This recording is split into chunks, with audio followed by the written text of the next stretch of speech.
Maintenant qu'OS X 10.10 a été présenté officiellement, voilà, maintenant on sait à quoi ça ressemble, eh bien je vous propose de se retrouver pour le deuxième épisode de Mac et Déco, enfin un deuxième Mac et Déco en fait, dans lequel je vous propose d'installer un thème OS X 10.10 qui va donc vous permettre de profiter du thème OS X 10.10 en restant sur Mavericks et donc en évitant tous les bugs.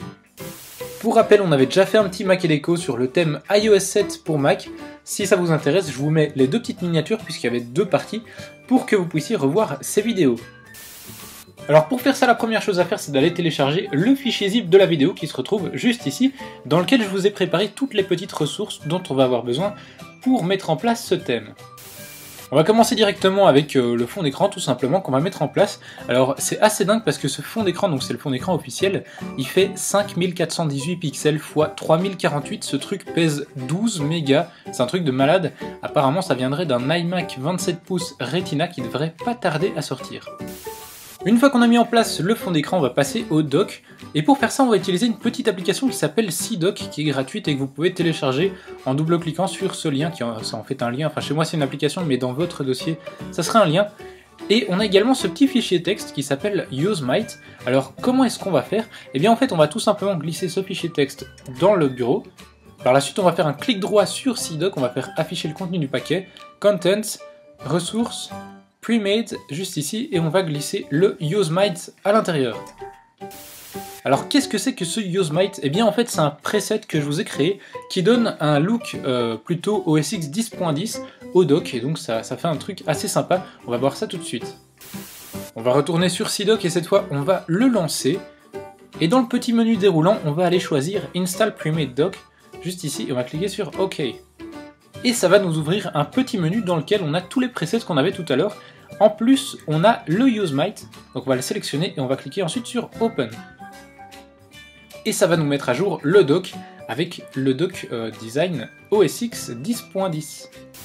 Une fois qu'on a notre dock, on peut mettre en place les icônes. Alors pour ça, je vous ai mis une deuxième petite application qui s'appelle cette fois Light Icon et qui va vous permettre de remplacer les icônes beaucoup plus facilement que si vous le faisiez manuellement, comme je vous l'avais montré dans le thème iOS 7.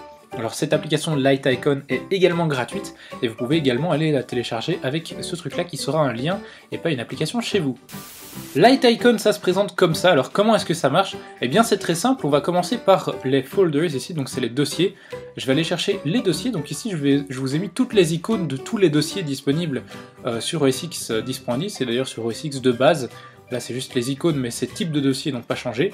Et pour les mettre en place c'est très simple, il suffit d'aller chercher par exemple ici le dossier générique, donc le dossier de base par défaut, et on va aller le glisser juste ici comme ça, et on va faire pareil pour chaque dossier.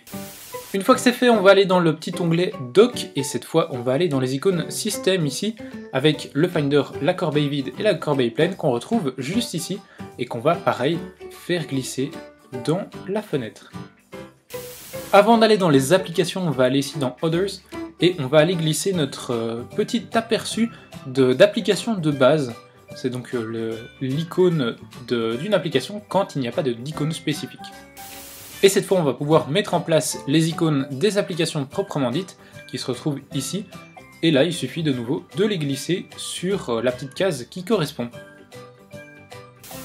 Une fois que vous aurez mis toutes les petites icônes dans les cases correspondantes, vous pourrez cliquer ici sur Apply Change, ça va mettre en place toutes ces icônes. On met juste le petit mot de passe rapido, voilà, et c'est parti. Pour confirmer, vous allez devoir nettoyer les caches des icônes, et il va également vous déconnecter de votre session, donc vous devrez juste attendre un petit peu et puis vous reconnecter, et ça sera mis en place. Maintenant qu'on a installé notre thème OS X 10.10 pour Mavericks, je vous propose de voir vite fait comment le désinstaller. C'est assez simple, hein, donc on va commencer par le dock, on va faire ça dans l'ordre. Donc le dock, on va relancer CDock, et dans le petit menu, cette fois, on va aller choisir Restore Dock, et on va cliquer sur OK, et il va nous restaurer le dock par défaut. Pour remettre les icônes, on va simplement relancer Light Icon, et dans le menu Tools, on va aller choisir Restore All System Icons. On va cliquer là-dessus, et ensuite on va cliquer sur Restore. On met notre petit mot de passe, et c'est parti. Pour remettre les icônes des applications par défaut, soit j'ai raté un épisode, soit il faut le faire manuellement. Donc voilà, je vais juste retirer comme ça les icônes, voilà, on les déglisse du truc. et il faut faire ça pour chaque application, puis cliquer ici sur Apply Changes, et c'est bon. Une fois qu'on a restauré toutes les icônes, il suffit d'aller dans les préférences système, juste ici, pour aller changer le fond d'écran, restaurer celui de Mavericks ou celui que vous utilisez, et ensuite ce sera terminé. Voilà, n'hésitez pas à laisser tous vos avis sur ce petit thème dans les commentaires de la vidéo. N'hésitez pas non plus à me laisser des propositions de design, de thèmes à mettre en place ou à essayer de créer ou quoi. Moi je vous dis à très bientôt. N'hésitez pas à vous abonner pour toutes les prochaines vidéos qui arriveront cette fois sur le vrai OS X 10.10. Moi je vous fais de très gros bisous, c'est pas facile à dire. Salut à tous.